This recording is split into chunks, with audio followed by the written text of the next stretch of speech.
Welcome, here I've got Google Pixel 4a and I'm gonna show you how to turn on and off the camera grid lines at this device.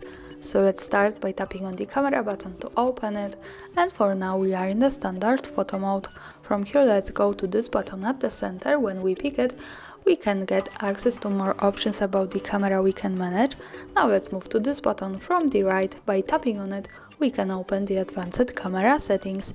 From here let's just simply slide a little bit down, and here we have grid type option. When we pick it, we can pick the grid lines from 3 and 3, 4 and 4, and also the golden ratio, so there's a wide choice. Let me show you now 3 and 3, and let's go back to the camera to see the grid lines.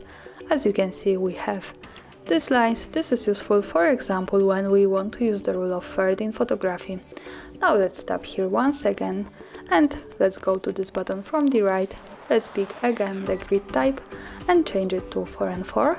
And in the camera preview it looks like that, so there's more of these lines. This is useful also when we want to make experiments with composition. Once again, let's go to this button at the center. Let's tap for the right button here and pick the grid type and change it to the golden ratio. In the camera preview we can see that this is how it looks like, and of course remember that all of these lines are not visible at the real picture.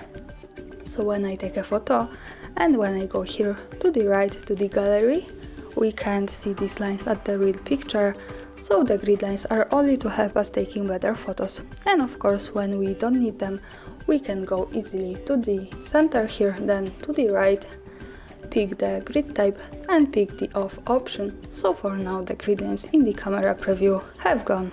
And that's all. Thanks for watching, subscribe our channel and leave the thumbs up.